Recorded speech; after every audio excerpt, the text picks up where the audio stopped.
রিসেপশনে জামাই আসার পরের দিন আমরা সারাদিনে কি করেছিলাম, তারপর কি মজার রিচুয়াল পালন করেছিলাম তা নিয়ে থাকছে আজকের ব্লগ। আশা করি ভিডিওটা তোমরা সবাই লাস্ট পর্যন্ত দেখবে। আসসালামু আলাইকুম এভরিওয়ান, কি খবর তোমাদের সবার? আশা করি সবাই ভালো আছো। তো তোমরা তো আগের ভিডিওতে দেখেছো যে রিসেপশনের দিন জামাই বউ বাসায় এসেছে। এটা হচ্ছে পরের দিন সকালবেলা নাস্তা খাচ্ছিল সবাই পরোটা দিয়ে আলু ভাজি, মাংস, ডিম এগুলা দিয়ে সবাই নাস্তা করতেছিল।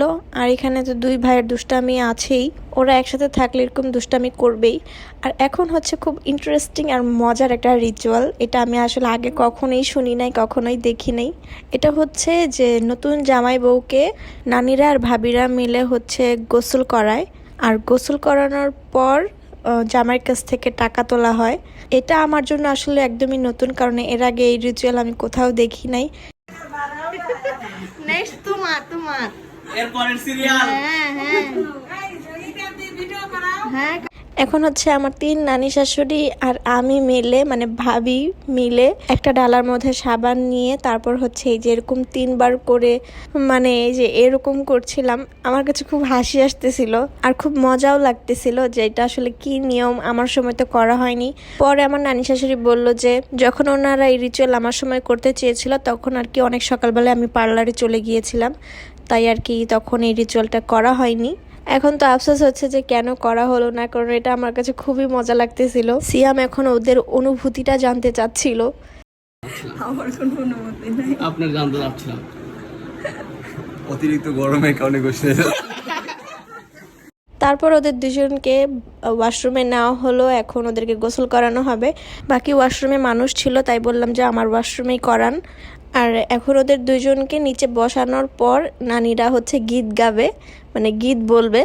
গীত বলার পর তারপর আবার আমরা নানিরা আর আমি মিলে ওদের মাথায় হচ্ছে পানি ঢেলে দিব, মানে গোসল করিয়ে দিব। আর গোসল করানোর শেষে জামাইয়ের কাছ থেকে হচ্ছে টাকা তোলা হবে, ওইটাও তোমাদের সাথে শেয়ার করব।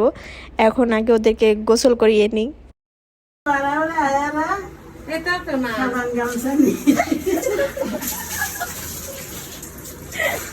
ভাইয়া কেন দিবি না সেট করে দিবি নি নাও, সেট করে দিব না বলে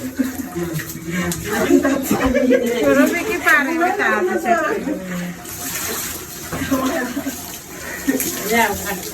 আর এখন গোসল করানোর পর জামাইয়ের বউর কাছ থেকে টাকা তোলা হবে। তো সিয়াম অলরেডি বার্গেনিং করতেছিল, বলতেছিল আমি ভাবির একমাত্র অ্যাসিস্ট্যান্ট, এত সুন্দর করে ভিডিও করে দিয়েছে, এখন আমাকেও টাকা দিতে হবে। আর নানি বলতেছিল তুই থাম, আগে আমাদের টাকা নিয়ে নি।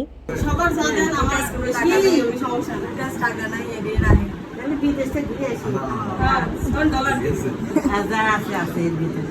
এখন দেখেন কয়টা আছে, যা আছে এর বাইরে ভাবে ভিডিও করবে, দেখেন আছে এই যে দেখ,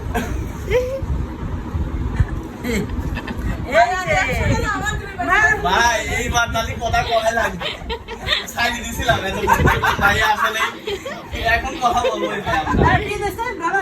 যাই হোক, এরপরে আমরা এই দুষ্টামি করতে করতে 1100 টাকা পেয়েছি। আর এইটা সবার মধ্যে ভাগ করা হবে, মানে নানিদের আর আমার মধ্যে ভাগ করা হবে। আমি ভাগে 300 টাকা পেয়েছিলাম। আর এখন সবার খাওয়া দাওয়া করার পালা, এমনিতেই সবাই অনেক মজা করেছি আমরা। আর আজকের মেনুতে অনেক সিম্পল খাবার দাবার রাখা হয়েছে, কারণ এই 2-3 দিনে এত হেভি খাবার খাওয়া হয়েছে যে এর কারণে আজকে সিম্পল খাবার দাবার করা হয়েছে। আর আমরা সবাই এখন একসাথে বসে খাওয়া দাওয়া করতেছি। আমি তো আমাদের জামাইকে খাওয়াচ্ছিলামই, সাথে আমিও বসে পড়েছি খাওয়ার জন্য।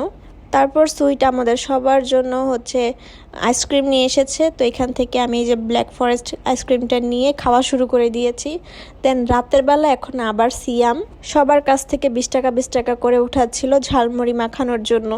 আমার 20 টাকা আমি অলরেডি দিয়ে দিয়েছি, এখন নানিও দিয়ে ফেলেছিল। পরে ভিডিও করা দেখে নানি বলতেছিল যে এই আমার টাকা ফেরত দে, আমি আবার দিব, ভিডিও করতেছে সুরভি।